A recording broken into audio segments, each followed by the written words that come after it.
1989년 추수감사절, 달리기를 하러 나간 맨디 스타빅은 끝내 집으로 돌아오지 않았습니다. 사흘 뒤 그녀는 물 위에서 싸늘한 시신으로 발견됩니다. 범인은 끝내 잡히지 않았고 사건은 30년 동안 미제로 남게 됩니다. 어느 날 우연히 한 남자의 이름이 거론되고 숨겨진 진실이 세상 위로 모습을 드러냈습니다. 1971년 4월 16일 맨디 스타빅은 워싱턴주 벨링햄에서 태어났습니다. 집안에서는 셋째였고 위로는 오빠 브렌트와 언니 몰리, 아래로는 남동생 리가 있었습니다. 맨디가 태어난 직후 가족은 알래스카 팔머로 이사했는데 그녀가 3살이던 해 부모인 글렌과 메리가 이혼했습니다. 이혼 후 오빠 브렌트는 아버지와 함께 알래스카에 남았고 어머니 메리는 나머지 3아이를 데리고 워싱턴주의 작은 마을 아컴으로 이주했습니다. 아컴은 미국과 캐나다 국경 근처 와컴 카운티에 속한 마을로 인구가 300명도 안 되고 주민 대부분은 농업에 종사하고 있었습니다. 또한 이웃끼리 서로 다 아는 사이였기 때문에 치안도 굉장히 좋았습니다. 맨디는 학창 시절부터 여러 방면에서 다재다능한 모습을 보였습니다. 음악에서는 플루트, 클라리넷, 색소폰을 연주했고 일본어를 할 줄 알았으며 수화로도 대화가 가능했습니다. 또한 스포츠에서도 농구, 치어리딩, 소프트볼, 승마 등 여러 활동을 했는데 무엇보다 그녀가 가장 좋아한 스포츠는 달리기였습니다. 평소 그녀는 집을 나와 근처에 있는 강을 찍고 오는 구간을 자주 이용했습니다. 1989년 11월 24일 추수감사절 연휴에 가족들이 모여 함께 즐거운 시간을 보내고 있었습니다. 오후 2시 30분쯤 그녀는 반려견 케일라와 함께 달리기를 나섰습니다. 평소에는 어머니 메리가 자전거를 타고 동행했지만 그날은 이모가 집에 찾아와 함께하지 못했습니다. 약 2시간 뒤인 오후 4시 30분쯤 반려견 케일라만 집으로 돌아오게 됩니다. 하지만 맨디는 보이지 않았습니다. 평소 얌전하던 케일라는 현관 앞을 불안하게 서성이며 계속 낑낑거렸습니다. 그러던 중 어머니 메리가 케일라를 발견하게 되고 곁에 맨디가 보이지 않는 걸 확인하고 불안함을 느끼기 시작했습니다. 그때 동생 리가 집에 들어오면서 친구 앤더슨 집에서 놀다가 창문 너머로 맨디가 케일라와 함께 집 쪽으로 달려오는 걸 봤다고 이야기했습니다. 친구 집은 불과 집에서 1km도 안 되는 곳이었습니다. 그래서 리는 맨디가 이미 집에 도착했을 거라고 생각했습니다. 시간은 흐르고 상황은 점점 심각해졌습니다. 메리는 서둘러 맨디의 남자친구 릭에게 연락했는데 남자친구는 하루 종일 맨디를 보지 못했다고 말했습니다. 이 소식을 들은 가족들은 모두 가슴이 철렁 내려앉았습니다. 분명 집에서 불과 몇백 미터 떨어진 곳에서 마지막으로 목격되었는데 지금은 행방이 묘연했기 때문이었습니다. 사태가 심각하다고 판단한 가족은 곧바로 경찰에 실종 신고를 했습니다. 맨디의 실종 소식은 빠르게 마을 전체로 퍼졌고 주민들도 자발적으로 수색에 나섰습니다. 수사관 롬 피터슨의 지휘 아래 수색대는 강과 숲을 샅샅이 뒤졌고 심지어 헬리콥터까지 동원해 공중수색을 벌였습니다. 그리고 11월 27일 실종 사흘 만에 집에서 약 3km 떨어진 얕은 개울에서 맨디를 발견하게 됩니다. 그녀는 얼굴을 바닥 쪽으로 향한 채 물 위에 떠 있었고 운동화를 제외한 나머지는 모두 벗겨진 상태였습니다. 예상치 못한 비극적인 소식에 가족들은 절망에 빠지게 됩니다. 피터슨 수사관은 맨디를 친딸처럼 여기고 있었기에 그는 그녀의 시신을 발견한 순간부터 살인사건이라고 확신했고 범인을 찾아내는 것을 자신의 사명으로 여겼습니다. 당시 DNA 감식은 이제 막 범죄 수사에 도입된 기술이었습니다. 1986년에 처음으로 수사에 활용되기 시작했고 맨디 사건이 벌어진 1989년은 아직 초창기였던 것이었습니다. 조사팀은 증거가 훼손되지 않도록 조심히 시신을 옮기고 DNA를 채증했습니다. 다행히 피터슨은 이전 FBI 연수에서 이 기술을 배운 상태였고 맨디의 몸에서 정액을 발견해 범인의 DNA를 확보할 수 있었습니다.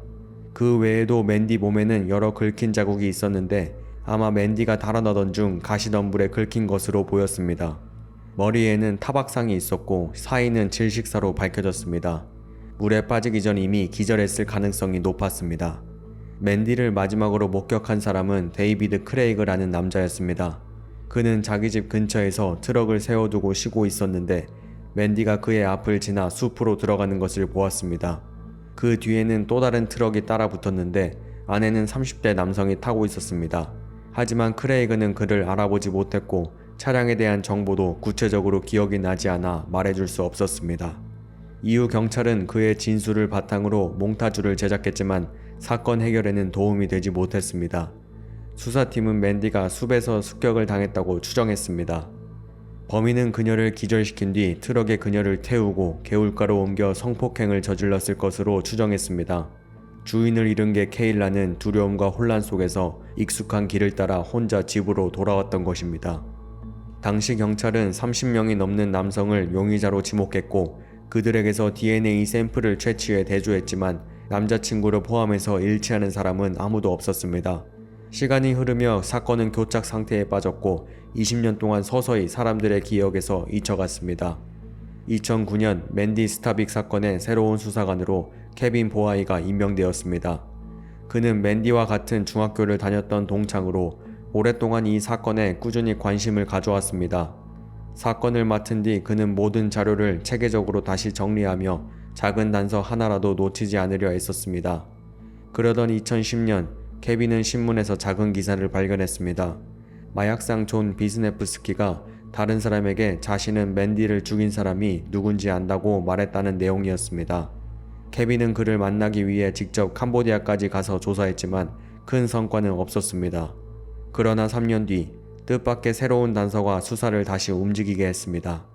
2013년 여름 사건 발생 후 24년이 지난 시점이었습니다. 맨디 집에서 약 32km 떨어진 버치베이 워터파크에서 지역 학부모들이 아이들을 데리고 물놀이를 즐기던 날이었습니다. 아이들을 지켜보던 두 명의 42세 어머니 헤더 박스트롬과 메릴리 앤더슨은 중학교 시절 이야기를 나누다 맨디의 살인사건 이야기가 나왔습니다. 메릴리가 아직도 범인이 안 잡혔다며 안타까워하자 헤더는 자신이 범인이 누군지 안다고 했고 놀랍게도 메릴리 역시 같은 사람을 떠올렸습니다. 그 둘이 지목한 사람은 티모시 바스, 맨디보다 3살 많은 고등학교 선배였습니다. 두 사람은 각각 티모시와의 소름 끼치는 경험을 털어놓았습니다. 메릴리는 몇 년 전 남편이 집을 비운 어느 날 밤 티모시가 불쑥 집에 찾아온 일을 떠올렸습니다. 그는 전화기를 빌리는 척 집 안으로 들어오더니 자신을 오랫동안 사랑해왔다며 억지로 관계를 맺으려 했습니다. 메릴리가 경찰을 부르겠다고 위협하자 티모시는 마지못해 물러났습니다. 그리고 헤더의 경험은 맨디 사건이 일어난 해 1989년이었습니다. 당시 19살이던 그녀는 21살의 티모시와 함께 소프트볼 경기를 마친 뒤 같이 차를 타고 아이스크림 가게에 갔습니다. 그날 헤더는 청 반바지를 입고 있었는데 티모시는 그녀 옆에 앉아 그녀의 다리를 쓰다듬듯이 건드리며 노골적인 농담을 던졌습니다. 당시를 회상하면서 그녀는 몹시 불안하고 무서움을 느꼈다고 이야기했습니다. 티모시는 맨디의 집에서 약 2km 떨어진 곳에 살았고 그 위치는 맨디가 자주 달리던 길 바로 옆이었습니다. 그의 집 창문에서는 맨디가 달리는 모습을 똑똑히 볼 수 있었습니다. 티모시는 집안의 장남이었고 남동생 톰이 있었습니다. 어릴 적 그는 평범하게 자라왔는데 사춘기에 들어서면서 행동이 이상해지기 시작했습니다. 어느 날 톰은 우연히 티모시가 여자친구와 전화로 다투는 걸 들었는데 손에는 총을 들고 있었습니다. 여자친구가 이별을 통보하자 티모시는 총으로 자살하겠다며 위협했고 다행히도 하늘을 향해 한 발을 쏘는 것으로 끝났습니다. 그 사건 이후 티모시는 여성에 대한 태도가 완전히 바뀌었고 말과 행동에서 노골적인 멸시와 혐오를 드러내기 시작했습니다. 하지만 티모시 가족은 마을에서 평판이 좋았고 단 한 번의 문제를 일으킨 적이 없었기에 그는 용의자 명단에 오르지 않았고 DNA 검사 또한 요구받지 않았습니다. 맨디 시신이 발견된 지 6주 뒤 21살의 티모시는 여자친구 지나와 급하게 결혼식을 올리고 마을에서 약 30km 떨어진 에이버슨으로 이사해 신혼집을 꾸리게 됩니다. 지나 역시 맨디와 같은 학교를 다녔는데 그녀는 티모시와 사랑해서 결혼한 게 아니라 단지 자기 집을 벗어나고 싶어서였다고 털어놓았습니다. 하지만 30년간 티모시와의 결혼 생활은 지옥과도 같았고 끊임없이 화를 내고 진아를 통제하려 들었습니다. 그녀는 참다 못해 법원에 접근금지 명령을 신청하기도 했고 이혼을 요구하기도 했지만 티모시는 아이들의 양육권을 빼앗겠다고 협박했고 진아는 결국 이혼을 포기할 수밖에 없었습니다. 사건 이후 20년 동안 헤더와 메릴리는 늘 티모시에 대한 의심을 품고 있었지만 단순한 직감일 뿐 확실한 증거가 없었기에 경찰에 말하지 못했습니다. 하지만 이번 대화를 계기로 서로 용기를 내어 경찰에 알리게 됩니다. 조사관들은 고 티모시의 집을 찾아가 맨디 사건을 아는지 물었습니다. 티모시는 잠시 머뭇거리며 마치 기억을 더듬는 듯 했는데 경찰이 힌트를 주자 강에서 발견된 여자의 사건이라고 대답했습니다. 사건 당시 맨디 살인사건은 마을 전체가 떠들썩한 큰 사건이었음에도 티모시는 애매한 반응을 보였고 곧바로 수사관들의 의심을 불러일으켰습니다. 이후 경찰은 티모시에게 타액 샘플을 요구했지만 그는 단호히 거절했습니다. 범죄 다큐멘터리를 본 적이 있다며 경찰이 증거를 잘못 다룰 수도 있다고 주장했습니다. 그러면서 수색영장 없이 요구를 하는 것은 매우 부적절한 행동이라며 오히려 경찰을 나무랐습니다. 하지만 그의 이런 태도는 오히려 경찰에게 드디어 사건을 풀 수 있겠다는 희망을 갖게 했습니다. 다만 당시에는 수색영장을 청구할 만한 증거가 부족했기에 경찰은 일단 빈손으로 돌아가야 했습니다. 그러나 포기하지 않고 다른 방법으로 티모시의 DNA를 확보하기로 했습니다. 미국 헌법 제4조에 따르면 개인이 버린 물건은 더 이상 개인의 사생활로 보호되지 않기 때문에 경찰은 영장 없이 수거할 수 있고 합법적인 증거로 사용할 수 있었습니다. 경찰은 티모시를 24시간 감시하면서 그가 버리는 담배꽁초나 물병에서 DNA를 얻으려고 했지만 계속해서 실패하게 됩니다. 그러다 티모시가 빵 회사에서 배송기사로 일한다는 걸 알게 되었고 그의 상사인 킴 와그너에게 협조를 요청했습니다. 킴 또한 맨디를 알고 있었고 자신의 직원이 30년 전 사건의 범인일 수 있다는 생각에 경찰을 돕기로 결심했습니다. 그때부터 킴은 티모시를 유심히 지켜보기 시작했는데 티모시는 마치 의식이라도 한 듯 아무것도 버리지 않았습니다. 그러다 3달 뒤 드디어 기회가 찾아왔습니다. 2017년 8월 10일 티모시가 사무실에서 물을 마신 종이컵을 그냥 쓰레기통에 버린 겁니다. 잠시 후 콜라캔도 버렸는데 킴은 재빨리 그것들을 챙겨 경찰에 넘겼습니다. 3달 뒤 법의학 감정에서 나온 결과는 결정적이었습니다. 종이컵과 캔에서 나온 DNA가 맨디의 시신에서 발견된 것과 완전히 일치한 것입니다. 경찰은 다시 티모시를 불러 맨디와 친밀한 관계가 있었냐고 물었지만 그는 단호히 부인했습니다. 수사관은 맨디 몸에서 나온 정액이 왜 당신 DNA와 일치하냐고 묻자 티모시는 깜짝 놀라며 절대 그럴 리 없고 불가능하다고 주장했습니다.